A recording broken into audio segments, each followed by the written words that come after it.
बिस्मिल्लाहिर्रहमानिर्रहीम। अस्सलाम वालेकुम स्टूडेंट्स, क्या हाल है, कैसे हैं? मैं मोहम्मद अब्बास अपने यूट्यूब चैनल मेहर अब्बास एजुकेशन ट्यूब मैथ के साथ, और आपके लिए वीडियोस होती हैं मेरी तरफ से मैथमेटिक्स और फिज़िक्स 9th और 10th क्लासेस की। इसके अलावा FSC फर्स्ट ईयर मैथमेटिक्स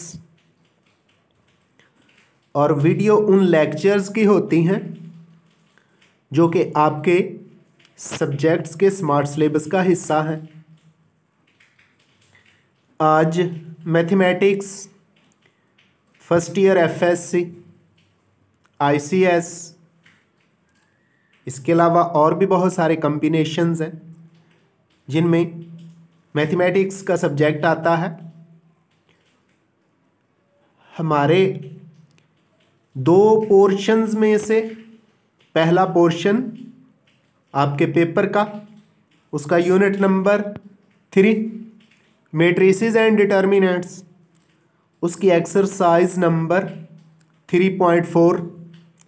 इसके पहले 6 क्वेश्चंस तक की वीडियो आपके पास आ चुकी। इसके अलावा क्वेश्चन नंबर 8 वो भी हो चुका। क्वेश्चन नंबर 10 जो कि एक्सरसाइज 3.4 का है और स्मार्ट सिलेबस का हिस्सा है, उसके 2 पार्ट्स हैं जो स्मार्ट सिलेबस का हिस्सा है। लेंथी क्वेश्चंस हैं लेकिन अहम है। क्या करना है? किसी मैट्रिक्स का रैंक फाइंड करना है। 2 पार्ट्स हैं क्वेश्चन नंबर 10 से। तो चलते हैं क्वेश्चन नंबर 10 की तरफ, लेकिन उससे पहले जल्दी से मेरे चैनल को सब्सक्राइब कर दें अगर अभी तक नहीं किया, या नए देखने वाले हैं तो फिर भी फ़ौरन सब्सक्राइब करें, बेल आइकन क्लिक करें ताकि नई वीडियोस का नोटिफिकेशन आपको मिल जाए। इसके अलावा वीडियोस को लाइक और शेयर भी किया करें ताकि ज़्यादा से ज़्यादा स्टूडेंट्स का फ़ायदा हो। इसके अलावा कमेंट्स भी दिया करें अगर किसी जगह कोई प्रॉब्लम आ जाए तो चलते हैं exercise 3.4 question number 10 find the rank, part number 2 है। इसके अंदर बच्चों एक मैट्रिक्स दे दिया गया है जिसके अंदर 4 रोज हैं, यानी रोज की तादाद कितनी है? 4 है, और कॉलम्स कितने हैं? 3 है, यानी number of rose 3 and number of columns, number of rose 4 and number of columns 3 हैं। हमने इस मैट्रिक्स का रैंक फाइंड करना है। तो सबसे पहला स्टेप, जो रैंक फाइंड करने के लिए हम प्रोसेस इस्तेमाल करेंगे उसको बोलते हैं रो ऑपरेशन। रो ऑपरेशन क्या है? इसके अंदर किसी भी रो को किसी नंबर से मल्टीप्लाई किया जा सकता है, डिवाइड किया जा सकता है। किसी भी रो को किसी भी नंबर से मल्टीप्लाई या डिवाइड करके सब्ट्रैक्ट किया जा सकता है, ऐड किया जा सकता है।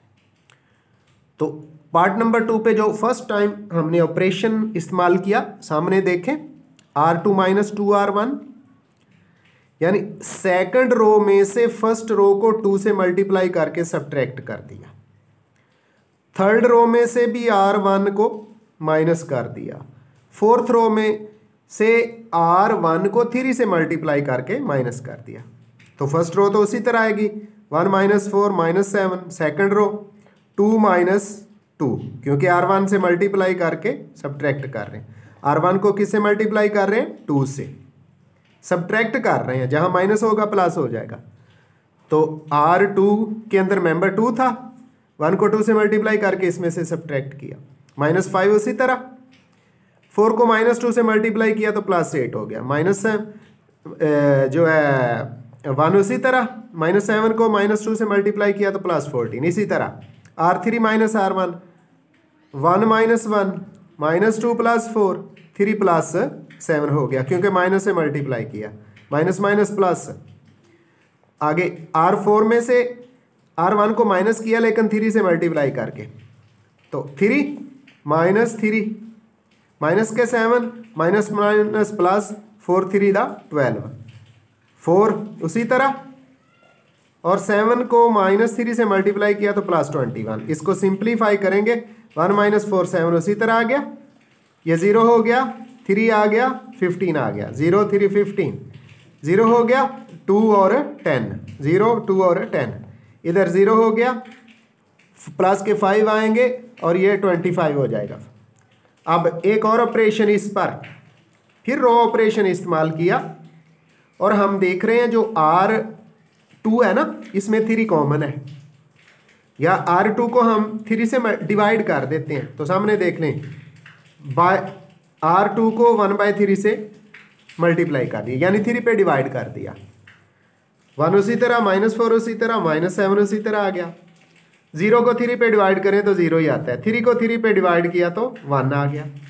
15 को 3 पे डिवाइड किया तो 5 आ गया। बाकी रोज उसी तरह, 0 2 और 10, 0 2 और 10, 0 5 25, 0 5 20 इसी तरह हो गया। अब फिर एक रो ऑपरेशन, कौन सा, R3 में से, ये जो R3 है 2 0 2 10 में से R2 को 2 से मल्टीप्लाई करके सब्ट्रैक्ट, ये जो R2 है 0 1 5, ये R2 है, इसको 2 से मल्टीप्लाई करते हैं और किस में से सब्ट्रैक्ट करते हैं, R3 में से, ये किया पड़ा। इसके अलावा R4 में से भी R2 को सब्ट्रैक्ट करते हैं, लेकिन 5 से मल्टीप्लाई करके, ये काम किया। 1 - 4 - 7 उसी तरह, 0 1 5 आ गया, 0 2 - 2 हो गया, 10 - 10 हो गया, 0 -5 - 5 25 - 25। जब इसको सिंप्लीफाई करेंगे, 1 - 4 और -7 उसी तरह, 0 1 5 उसी तरह, 0 भी उसी तरह, 2 में से 2 सब्ट्रैक्ट हुआ तो 0, 10 में से 10 सब्ट्रैक्ट हुआ तो 0, नीचे 4th रो जो है 0 उसी तरह, 5 में से 5 सब्ट्रैक्ट हुआ तो 0, 25 में से 25 0। तो गौर करें, ये जो हमने मैट्रिक्स हासिल किया है रो ऑपरेशन के बाद, फर्स्ट रो के अंदर मेंबर्स मौजूद हैं जो 0 के अलावा हैं, 0 है ही नहीं। सेकंड रो के अंदर 0 1 5, तो रो ऑपरेशन यही है, अगर फर्स्ट मेंबर 0 आए तो अगला मेंबर 1 हो, और तमाम रोज का फर्स्ट मेंबर अगर कोई 0 के अलावा है तो 1 होना चाहिए। तो यहाँ भी नॉन ज़ीरो मेंबर्स मौजूद हैं, थर्ड रो में तमाम 0 हो गए, फोर्थ रो में भी तमाम 0 हो गए।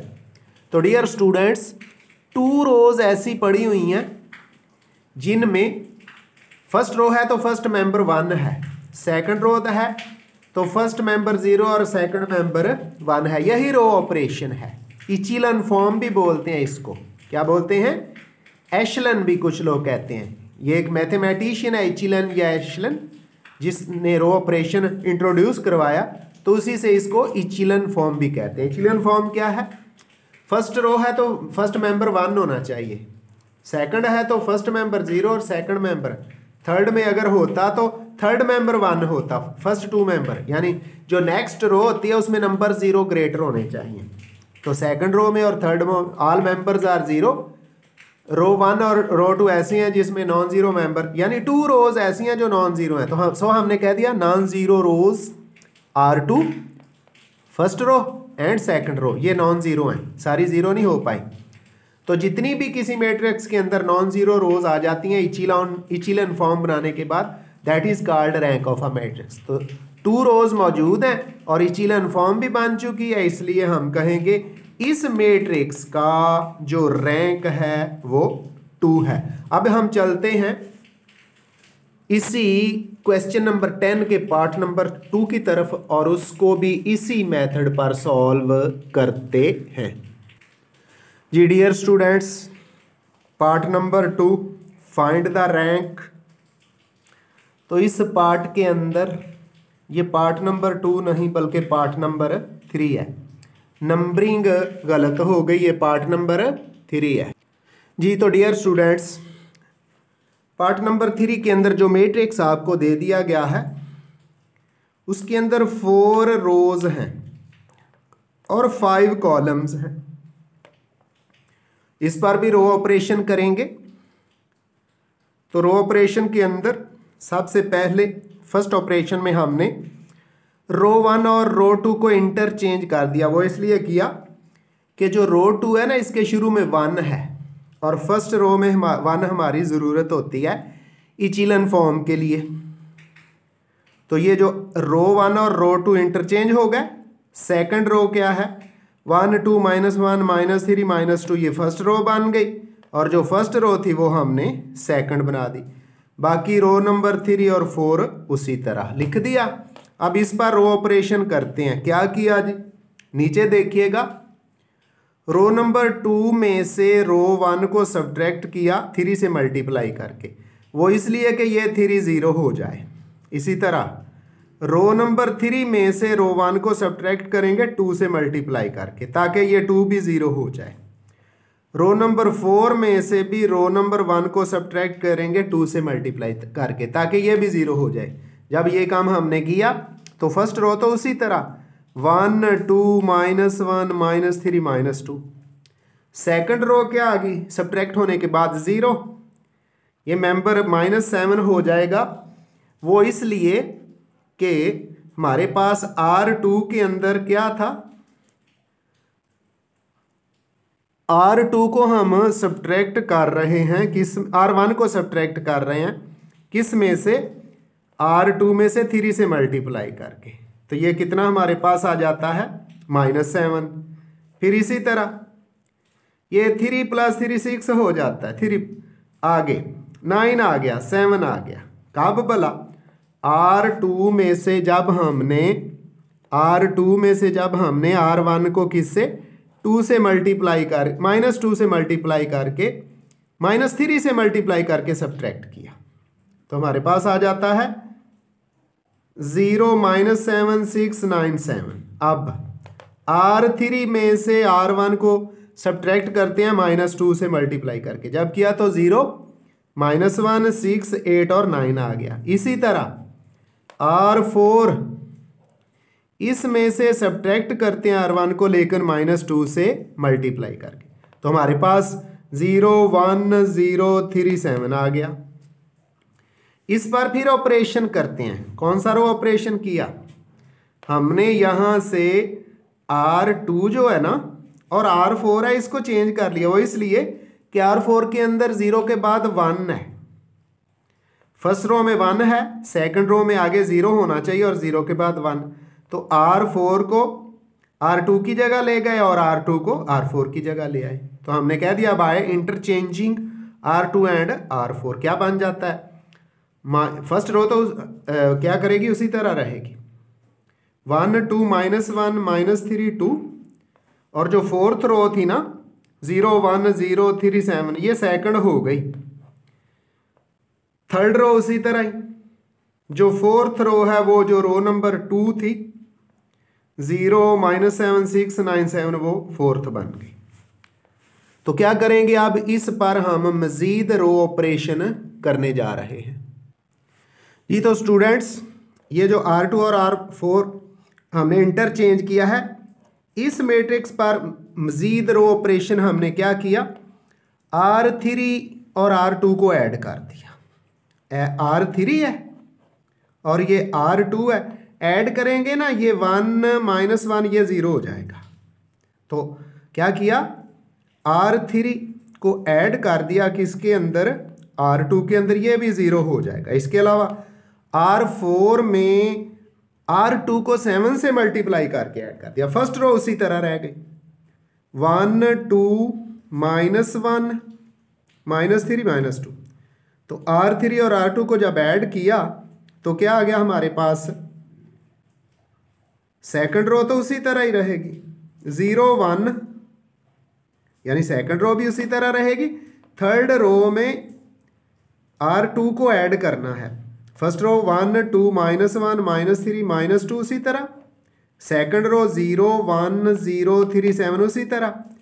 थर्ड रो के अंदर सेकंड रो को जब ऐड किया ना, 0 + 0 0 ही आ गया, -1 + 1 ये भी 0 हो गया, आगे 6 + 0 6 आ गया, और 8 में 3 ऐड करें तो 11 आ जाता है, 9 में 7 ऐड करें तो 16। इसके बाद R4 के अंदर ऐड किया R2 को, लेकिन 7 से मल्टीप्लाई करके। तो क्या है, जब R2 को 7 से मल्टीप्लाई करते हैं, ये 0 + 0 0 ही आ गया। आगे माइनस का 7 है, प्लस का 7, ये भी 0 हो गया। आगे क्या है, 0 को 7 से मल्टीप्लाई किया, 6 में ऐड किया, ये तो 6 ही आ गया। आगे 9 मौजूद है, 7 को 3 से मल्टीप्लाई किया, 7 3 दा 21 + 9 30 आ गया। उसके बाद ये वाला 7 उसी तरह, और इस 7 को 7 से मल्टीप्लाई किया, 7 7 दा 49 और +7 56 आ गया। इस तरह ये रो ऑपरेशन करने के बाद हमारे पास एक नया डिटर्मिनेंट, नया मैट्रिक्स बन गया। अब इसके अंदर गौर करें, ये जो 6 है ना, ऊपर 2 रोज के अंदर इचिलन फॉर्म बन चुकी, 1 है फर्स्ट मेंबर, बाकी जो कुछ मर्जी हो हमें गर्ज नहीं है। सेकंड रो के अंदर 0 है और अगला मेंबर 1 है। थर्ड रो के अंदर सेकंड रो की निस्बत 0 ज़्यादा तो हो गए, लेकिन ये 6 नहीं होना चाहिए, 1 होना चाहिए। तो हम थर्ड रो से 6 कॉमन ले लेते हैं, या थर्ड रो को 6 से मल्टीप्लाई कर 1/6 से मल्टीप्लाई कर देते हैं। फोर्थ रो उसी तरह ही रहेगी। तो हमने क्या लिखा, बाय 1/6 R3 को किससे मल्टीप्लाई कर दिया, 1/6 से। ये 6 1 हो जाएगा, 11/6 हो जाएगा, 16/6 8/3 हो जाएगा। बाकी उसी तरह, रो 1 भी उसी तरह, रो 2 भी उसी तरह। रो 3 को जब 6 पे डिवाइड किया, 0 आएगा, 0 आएगा, 0 आ गया। 6 को 6 पे डिवाइड किया, 1 आ गया। 11 को 6 पे डिवाइड किया, 11/6। 16 को 6 पे डिवाइड किया तो 8/3 आ गया। ये 1/6 से R3 को मल्टीप्लाई करने से। रो नंबर 4 उसी तरह लिख दी, फिलहाल उसी तरह लिखी। अब हमने क्या करना है, इस 6 को भी 0 करना है। तो क्या करते हैं, R3 को, क्योंकि ये 0 में से 0 माइनस हो प्लस हो कोई फर्क नहीं पड़ेगा। जब ये 1 को 6 से मल्टीप्लाई करेंगे ना, और फिर इस 6 में से माइनस करेंगे तो ये भी 0 हो जाएगा। तो क्या करते हैं, रो 3 को 6 से मल्टीप्लाई करते हैं और रो 4 में से सब्ट्रैक्ट। हमने क्या किया, bye R4 - 6 R3। First row उसी तरह, सेकंड रो उसी तरह, थर्ड रो भी उसी तरह, फोर्थ रो 0 0, और ये 6 था, 1 को 6 से मल्टीप्लाई किया, माइनस किया तो 0 आ गया। आगे आगे गौर से देखिएगा, ये आगे हमने 30 में से माइनस करना है 11/6 को 6 से मल्टीप्लाई कर। तो हमने साइड पे हल कर दिया। क्या करते हैं, अब इसको मजीद क्या करते हैं, साइड पे सॉल्व कर देते हैं जी। तो जब क्या है, हमने 30 में से माइनस किया 11/6 को 6 से मल्टीप्लाई करके, तो ये 6 से 6 कैंसिल, 30 - 11 ये 19 आ गया। उसके बाद हमारे पास है 56। क्या है हमारे पास, 56 है। 56 में से माइनस करना है 8 को 6 से मल्टीप्लाई करके। तो 8 को 6 से मल्टीप्लाई किया, 48/3। 56 - 48/3, 3 एलसीएम आ गया। 3 को 56 से मल्टीप्लाई किया तो 168 - 48, माइनस किया तो 120/3। 120 को 3 पे डिवाइड करें ना, 3 4 दा 40 आ गया जी। इस तरह हमारे पास क्या आ गया, 40 आ गया। लो जी, फर्स्ट रो के अंदर फर्स्ट मेंबर 1 है, सेकंड रो के अंदर 0 और 1 है, फिर थर्ड रो के अंदर 0 0 और 1 है, फोर्थ रो के अंदर 0 0 0, यानी थर्ड रो से 0 तो ज़्यादा होगी, लेकिन 0 के बाद फर्स्ट मेंबर 1 होना चाहिए। ये 19 है। अब 19 को ख़त्म करना है, तो हम क्या करते हैं, जो फोर्थ रो है ना, इसको 1/19 से मल्टीप्लाई कर देते हैं। तो डियर स्टूडेंट देखिएगा, बाय 1/19 R3, यानी R3 को क्या किया हमने, ये R3 नहीं, ये R4 है। R क्या है, 4 है। तो हमने क्या किया, R4 में से 19 कॉमन ले लिया, ये 0 ही आएगा, 0 ही आएगा, 0 ही आएगा। ये 19 1/19 पे डिवाइड किया, चूंकि R4 को, ये 1 हो जाएगा, 1 हो गया। आगे 40 है, 40 को जब 1/19 पे डिवाइड किया तो 40/19 आ जाता है। तो बच्चों फर्स्ट रो के अंदर फर्स्ट मेंबर 1 है, सेकंड रो के अंदर फर्स्ट मेंबर 0 होना चाहिए, नेक्स्ट मेंबर 1 होना चाहिए, हो गया। थर्ड रो के अंदर पहली रो की निस्बत 0 ज़्यादा होनी चाहिए और 0 के बाद अगला मेंबर 1 होना चाहिए। अगली रो के अंदर 0 फिर ज़्यादा होने चाहिए और 0 के बाद वाला मेंबर 1 होना चाहिए। It is called echelon form. Echelon form बन चुकी। अब हम देखते हैं कि कितनी रोज हैं जो नॉन ज़ीरो आई हैं। तो फर्स्ट रो नॉन ज़ीरो नहीं हो पाई, नॉन ज़ीरो है। सेकंड भी नॉन ज़ीरो है, यानी 0 के अलावा बाकी मेंबर्स मौजूद हैं। थर्ड भी है, यानी कोई रो ऐसी नहीं है जिसमें ऑल मेंबर्स 0 हो गए हों। इसका मतलब है 4 रोज हैं, 4 रोज हैं, उनमें से कोई रो के सारे मेंबर 0 नहीं हो पाए। इसका मतलब है इसके अंदर रोज आर 4, कौन सी here non zero, rows are 4। So the rank of the matrix is 4। तो इस मैट्रिक्स का रैंक बच्चों डियर स्टूडेंट्स कितना आता है? 4 आता है। और यही इसका आंसर है। आइंदा मिलेंगे एक नई वीडियो के साथ। दुआ में याद रखिएगा। अल्लाह हाफिज़।